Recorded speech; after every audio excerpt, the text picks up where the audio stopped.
ಎಲ್ಲ ಮಕ್ಕಳಲ್ಲಿ ಅಡಗಿರ್ತಕ್ಕಂತಹ ಒಂದು ಕಲಿಕೆಗೆ ಸಂಬಂಧಪಟ್ಟಂತೆ ಜೊತೆಗೆ ಹೊರತುಪಡಿಸಿ ನಮ್ಮ ಒಂದು ಈ ಪ್ರತಿಭೆಗಳನ್ನ ಯಾವ್ಯಾವ ಪ್ರತಿಭೆ ಯಾರಲ್ಲಿರುತ್ತೋ ಗೊತ್ತಾಗೋದಿಲ್ಲ, ಆ ಪ್ರತಿಭೆಗಳನ್ನ ಹೊರ ಎಳೆಯುವಂತ ಒಂದು ಉದ್ದೇಶವೇ ಈ ಒಂದು ಕಾರ್ಯಕ್ರಮ.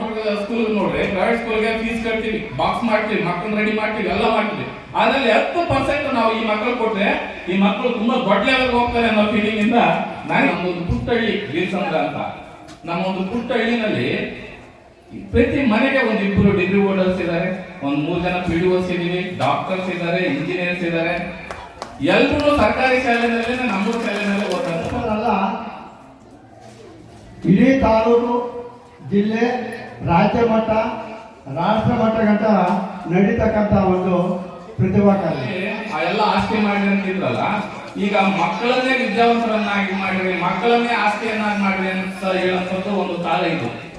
ಮಕ್ಕಳಲ್ಲಿರುವ ಪಠ್ಯ ಮತ್ತು ಪಠ್ಯೇತರ ಚಟುವಟಿಕೆಗಳ ಪ್ರತಿಭೆಯನ್ನು ಅನಾವರಣಗೊಳಿಸಲು ಇರುವ ವೇದಿಕೆಯೇ ಪ್ರತಿಭಾ ಕಾರಂಜಿ. ನೆಲವಾಗಿಲು ಕ್ಲಸ್ಟರ್ ಮಟ್ಟದ ಪ್ರತಿಭಾ ಕಾರಂಜಿ ಕಾರ್ಯಕ್ರಮದಲ್ಲಿ CRP ರಮೇಶ್ ಹೇಳಿಕೆ. ಬೆಂಗಳೂರು ಗ್ರಾಮಾಂತರ ಜಿಲ್ಲೆಯ ಹೊಸಕೋಟೆ ತಾಲೂಕಿನ ನಂದಗುಡಿ ಹೋಬಳಿಯ ನೆಲವಾಗಿಲು ಗ್ರಾಮ ಪಂಚಾಯಿತಿ ವ್ಯಾಪ್ತಿಗೆ ಬರುವ ನೆಲವಾಗಿಲು ಗ್ರಾಮದ ಸರ್ಕಾರಿ ಪ್ರೌಢಶಾಲೆಯ ಆವರಣದ ಬಯಲು ರಂಗಮಂಟಪದಲ್ಲಿ ನೆಲವಾಗಿಲು ಕ್ಲಸ್ಟರ್ ಮಟ್ಟದ ಪ್ರತಿಭಾ ಕಾರಂಜಿ ಕಾರ್ಯಕ್ರಮವನ್ನು ಹಮ್ಮಿಕೊಳ್ಳಲಾಗಿತ್ತು. ಇನ್ನು ಕಾರ್ಯಕ್ರಮದಲ್ಲಿ ಕ್ಲಸ್ಟರ್ನ 8 ಶಾಲೆಗಳ 350 ವಿದ್ಯಾರ್ಥಿಗಳು ಭಾಗವಹಿಸಿದ್ದರು. ಇನ್ನು ಮಕ್ಕಳು ಕೂಡ ಸಮವಸ್ತ್ರಗಳನ್ನು ತೊಟ್ಟು ಸಡಗರ ಸಂಭ್ರಮದಿಂದ ಛದ್ಮ ವೇಷಗಳನ್ನು ಕೂಡ ತೊಟ್ಟು ಆಗಮಿಸಿದ್ದು, ಶಾಲೆಯ ಆವರಣ ಸೇರಿದಂತೆ ವೇದಿಕೆಯನ್ನು ತಳಿರು ತೋರಣಗಳಿಂದ ಸಿಂಗರಿಸಿ ಪ್ರಾರ್ಥನೆಯೊಂದಿಗೆ ವಿದ್ಯಾರ್ಥಿಗಳು ಕಾರ್ಯಕ್ರಮವನ್ನು ಪ್ರಾರಂಭ ಮಾಡಿದರು. ಇನ್ನು ಈ ಕಾರ್ಯಕ್ರಮದಲ್ಲಿ ಚುನಾಯಿತ ಪ್ರತಿನಿಧಿಗಳ ಗೈರು ಎದ್ದು ಕಾಣುತ್ತಿದ್ದು, ಸರ್ಕಾರದಿಂದ ಕೇವಲ 6,000 ರೂಪಾಯಿಗಳನ್ನು ಪ್ರತಿಭಾ ಕಾರಂಜಿಗೆ ನೀಡುತ್ತಿರುವುದು ಕಾರ್ಯಕ್ರಮಕ್ಕೆ ಆನೆಯ ಹೊಟ್ಟೆಗೆ ಅರಕಾಸಿನ ಮಜ್ಜಿಗೆ ನೀಡಿದಂತಾಗಿದೆ ಎಂಬ ಮಾತುಗಳು ಕೂಡ ಕೇಳಿಬಂದವು. ಕಾರ್ಯಕ್ರಮದಲ್ಲಿ ಮುಖ್ಯ ಅತಿಥಿಗಳಾಗಿ ಜಿಲ್ಲಾ ಶಿಕ್ಷಕರ ಸಂಘದ ಸಹ ಕಾರ್ಯದರ್ಶಿಯಾದ ಮುನಿಶಾಮಣ್ಣನವರು ಮತ್ತು ಗ್ರಾಮ ಪಂಚಾಯಿತಿ ಅಭಿವೃದ್ಧಿ ಅಧಿಕಾರಿ ಕಾಂತರಾಜ್ರವರು ಸೇರಿದಂತೆ ವಿವಿಧ ಶಾಲೆಗಳ ಶಿಕ್ಷಕರುಗಳು ಹಾಗೂ ಶಾಲಾ ಅಭಿವೃದ್ಧಿ ಮಂಡಳಿಯ ಅಧ್ಯಕ್ಷರಾದ ರಜನಿಕಾಂತ್ ಅವರು, ಪೋಷಕ ವರ್ಗದವರು ಕಾರ್ಯಕ್ರಮದಲ್ಲಿ ಭಾಗವಹಿಸಿ ನಾಡಗೀತೆಯನ್ನು ಆಡುವ ಮುಖಾಂತರವಾಗಿ ಕಾರ್ಯಕ್ರಮವನ್ನು ಆರಂಭಿಸಲಾಯಿತು. ಇನ್ನು ಇದೇ ಕಾರ್ಯಕ್ರಮದಲ್ಲಿ 4 ವರ್ಷಗಳ ಸತತ CRPಯಾಗಿ ಸೇವೆ ಸಲ್ಲಿಸಿದ ನಂದೀಶ್ ಅವರು ಕೊಂಡ್ರಳ್ಳಿ ಶಾಲೆಗೆ ವರ್ಗಾವಣೆಗೊಂಡಿದ್ದು, ಅವರನ್ನು ಇದೇ ವೇದಿಕೆಯಲ್ಲಿ ಅಭಿನಂದಿಸಲಾಯಿತು. ಮತ್ತು ಕಾರ್ಯಕ್ರಮಕ್ಕೆ ಆಗಮಿಸಿದ್ದ ರೆನಾಲ್ಡ್ ಕಂಪನಿಯ ಸತೀಶ್ ಅವರು ಹಾಗೂ PDO ಕಾಂತರಾಜ್ರವರನ್ನು ಕೂಡ ಶಾಲಾ ಆಡಳಿತ ಮಂಡಳಿ ವತಿಯಿಂದ ಅಭಿನಂದಿಸಲಾಯಿತು. ಛದ್ಮ ವೇಷಧಾರಿಗಳಾಗಿದ್ದ ಮಕ್ಕಳನ್ನು ಅವರ ಸ್ಪರ್ಧೆ ಏರ್ಪಡಿಸಿದ್ದು, ಅದರಲ್ಲಿ ವಿಜೇತ ಮಕ್ಕಳಿಗೆ ಕೂಡ ಬಹುಮಾನವನ್ನು ವಿತರಿಸಿ ಛದ್ಮ ವೇಷಧಾರಿಗಳು ನೆರೆದಿದ್ದ ಪ್ರೇಕ್ಷಕರ ಗಮನವನ್ನು ಸೆಳೆದರು. ಇನ್ನು ಕಾರ್ಯಕ್ರಮದಲ್ಲಿ CRP ರಮೇಶ್ ಅವರು ಮಾತನಾಡಿ, ಈ ಒಂದು ಕಾರ್ಯಕ್ರಮ ಮಕ್ಕಳಲ್ಲಿರುವ ಪಠ್ಯ ಮತ್ತು ಪಠ್ಯೇತರ ಚಟುವಟಿಕೆಗಳ ಪ್ರತಿಭೆಯನ್ನು ಅನಾವರಣಗೊಳಿಸಲು ಇರುವ ವೇದಿಕೆಯಾಗಿದೆ ಎಂದರು. ನಂತರ ಜಿಲ್ಲಾ ಸಹ ಕಾರ್ಯದರ್ಶಿಯಾದ ಮುನಿಶಾಮಣ್ಣನವರು ಮಾತನಾಡಿ, ಈ ಒಂದು ಕಾರ್ಯಕ್ರಮ ಕೇವಲ ಒಂದು ಕ್ಲಸ್ಟರ್ನಲ್ಲ, ತಾಲೂಕು, ಜಿಲ್ಲೆ ಮತ್ತು ರಾಜ್ಯ ಹಾಗೂ ರಾಷ್ಟ್ರ ಮಟ್ಟಗಳಲ್ಲಿ ನಡೆಯುತ್ತಿದ್ದು, ಏಕಕಾಲಕ್ಕೆ ರಾಜ್ಯದ ಎಲ್ಲ ಕ್ಲಸ್ಟರ್ಗಳಲ್ಲಿಯೂ ಕೂಡ ಈ ಒಂದು ಪ್ರತಿಭೆ ಅನಾವರಣ ಕಾರ್ಯಕ್ರಮ ನಡೆಯಲಿದ್ದು, ಇಲ್ಲಿ ವಿಜೇತರಾದವರಿಗೆ ಹಂತವಾಗಿ ಮೇಲ್ಪಂಕ್ತಿಯ ಸ್ಪರ್ಧೆಯನ್ನು ಏರ್ಪಡಿಸಲಾಗುತ್ತದೆ ಎಂದರು. ಕಾರ್ಯಕ್ರಮದಲ್ಲಿ ಮುಖ್ಯ ಅತಿಥಿಯಾಗಿ ಭಾಗವಹಿಸಿದ್ದ ನೆಲವಾಗಿಲು ಗ್ರಾಮ ಪಂಚಾಯಿತಿ ಅಭಿವೃದ್ಧಿ ಅಧಿಕಾರಿ ಕಾಂತರಾಜ್ ಅವರು ಮಾತನಾಡಿ, ನಾನು ಕೂಡ ಸರ್ಕಾರಿ ಶಾಲೆಯಲ್ಲೇ ಓದಿ ಇಂದು PDO ಆಗಿದ್ದೇನೆ. ನಮ್ಮ ಪುಟ್ಟ ಗ್ರಾಮದಲ್ಲಿ ಪ್ರತಿಯೊಂದು ಮನೆಗೂ ಕೂಡ ಪದವೀಧರರು ಹಾಗೂ ಸರ್ಕಾರಿ ಉದ್ಯೋಗಿಗಳಿದ್ದು, ಎಲ್ಲರೂ ಕೂಡ ಸರ್ಕಾರಿ ಶಾಲೆಯಲ್ಲಿ ಓದಿದವರಾಗಿದ್ದು, ಸರ್ಕಾರಿ ಶಾಲೆ ಎಂದು ಮೂಗುಬೂರಿಯವರಿಗೆ ನಮ್ಮ ಗ್ರಾಮವೇ ಉದಾಹರಣೆಯಾಗಿದೆ. ಇನ್ನು ಖಾಸಗಿ ಶಾಲೆಯ ಮಕ್ಕಳಿಗೆ ದೊರೆಯುವ ಪ್ರೋತ್ಸಾಹದಲ್ಲಿ 10% ಪ್ರೋತ್ಸಾಹ ಈ ಮಕ್ಕಳಿಗೆ ದೊರೆತರೆ ಉನ್ನತ ಮಟ್ಟಕ್ಕಿರುವುದರಲ್ಲಿ ಯಾವುದೇ ಸಂಶಯ ಇಲ್ಲ ಎಂದರು. 5ನೇ ಸಾಲಿನ ಶಾಲಾ ಮಕ್ಕಳ ಪ್ರತಿಭಾ ಕಾರಂಜಿನ ಹಮ್ಮಿಕೊಳ್ಳಲಾಗಿದೆ. ಇದು ರಾಜ್ಯದಿಂದ ಸರ್ಕಾರದ ವತಿಯಿಂದ ಆಗಿರ್ತಕ್ಕಂತಹ ಒಂದು ಕಾರ್ಯಕ್ರಮ ಆಗಿರುತ್ತೆ. ಇದು ಪ್ರತಿ ವರ್ಷದಂತೆ ಈ ವರ್ಷ ಈ ಒಂದು ನೆಲವಾಗಿಲು ಶಾಲೆಯಲ್ಲಿ ಕಾರ್ಯಕ್ರಮ ನಡೀತಾ ಇದೆ. 1ರಿಂದ 4ನೇ ತರಗತಿ, ಮತ್ತು 5ರಿಂದ 7ನೇ ತರಗತಿ, ಮತ್ತು 8ರಿಂದ 12ನೇ ತರಗತಿ, 8ರಿಂದ 12 ಕಲೋತ್ಸವ ಅಂತ ನಡೆಯುತ್ತೆ. 1ರಿಂದ 7ನೇ ತರಗತಿಯವರೆಗೆ ಮಕ್ಕಳ ಪ್ರತಿಭಾ ಕಾರಂಜಿ ಅಂತ ಕಾರ್ಯಕ್ರಮ ನಡೀತಿದೆ. ಅದಕ್ಕೆ ರೂವಾರಿಗಳು ನೀವೇ. ನಿಮ್ಮಲ್ಲಿ ಅಡಗಿರ್ತಕ್ಕಂತಹ ಒಂದು ಪ್ರತಿಭೆ ಏನು ಶಾಲೆಯಲ್ಲಿ ನಿಮಗೆ ಒಂದು ಪಠ್ಯ ಪುಸ್ತಕಗಳನ್ನು ಕೊಟ್ಟಿರ್ತಾರೆ, ಅದರಲ್ಲಿ ಓದು, ಬರಹ, ಲೆಕ್ಕಾಚಾರ, ಅದಕ್ಕೆ ಒಂದು ಏನು ಪಠ್ಯ ವಿಷಯ ಅಂತ ಹೇಳ್ತೀವಿ. ಇನ್ನು ಪಠ್ಯೇತರ ಸಹಪಠ್ಯ ಚಟುವಟಿಕೆಗಳು, ಇದಕ್ಕೆ ಸಂಬಂಧಪಟ್ಟಂತೆ ಪ್ರತಿಯೊಬ್ಬರಲ್ಲೂ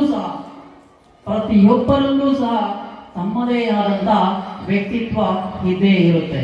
ಅಂತಂದ್ರೆ ಈಗ ಶಾಲೆಯಲ್ಲಿ ಚೆನ್ನಾಗಿ ಓದ್ತೀನಿ ಅನ್ನೋರ್ಗೆ ಬರೆಯಕ್ಕೆ ಬರಲ್ಲ ಚೆನ್ನಾಗಿ, ನಾನು ಚೆನ್ನಾಗಿ ಗುಂಡಾಗಿ ಬರಿತೀನಿ ಅನ್ನೋರ್ಗೆ ಓದಕ್ ಬರೋದಿಲ್ಲ. ಚೆನ್ನಾಗಿ ಬರಿತೀನಿ, ಚೆನ್ನಾಗಿ ಓದ್ತೀನಿ ಅನ್ನೋ ವಿದ್ಯಾರ್ಥಿಗೆ ಸಹಪಠ್ಯ ಚಟುವಟಿಕೆಗಳಲ್ಲಿ ಭಾಗವಹಿಸೋದಕ್ಕೆ ಆಗೋದಿಲ್ಲ.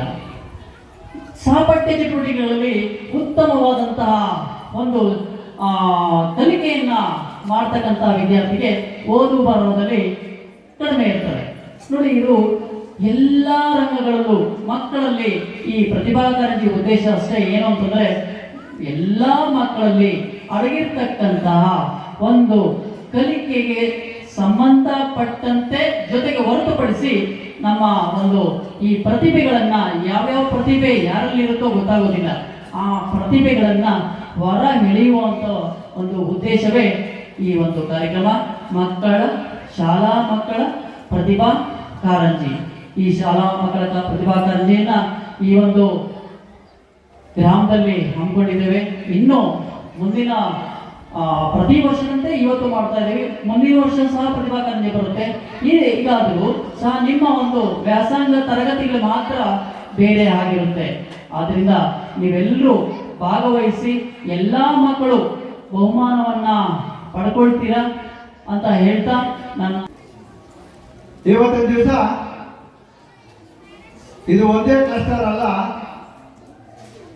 ಇಡೀ ತಾಲೂಕು, ಜಿಲ್ಲೆ, ರಾಜ್ಯ ಮಟ್ಟ, ರಾಷ್ಟ್ರ ಮಟ್ಟಗಂಟ ನಡೀತಕ್ಕಂಥ ಒಂದು ಪ್ರತಿಭಾ ಕಾರಂಜಿ.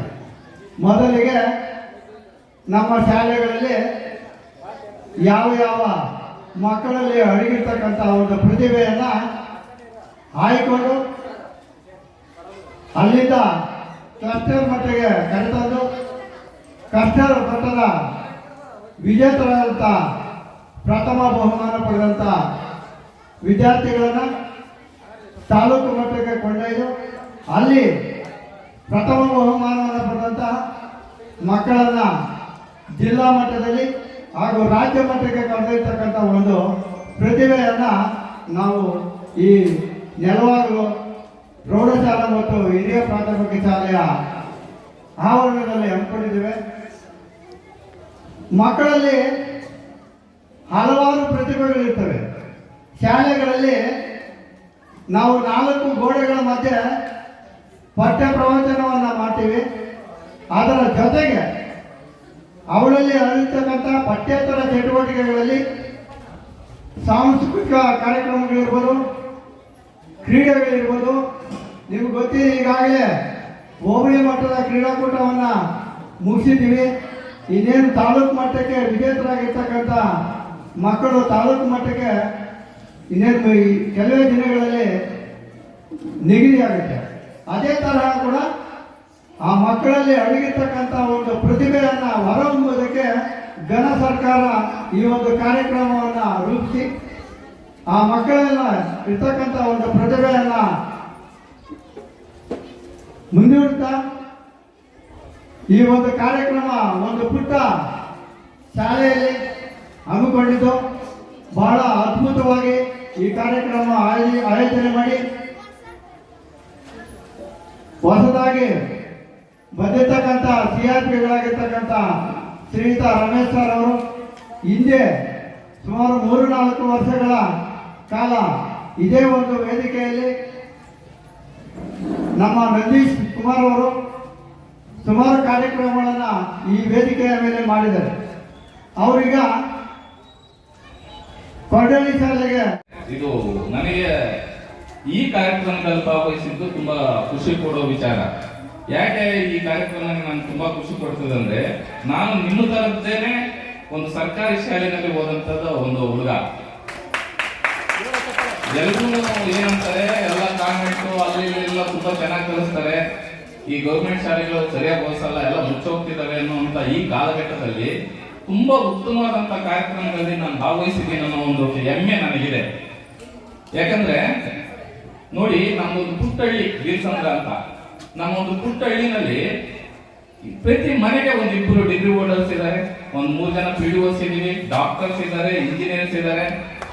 ಎಲ್ಲರೂ ಸರ್ಕಾರಿ ಶಾಲೆನಲ್ಲೇ, ನಮ್ಮೂರು ಶಾಲೆನಲ್ಲೇ ಓದಂತ ಮಕ್ಕಳು. ಅಂದ್ರೆ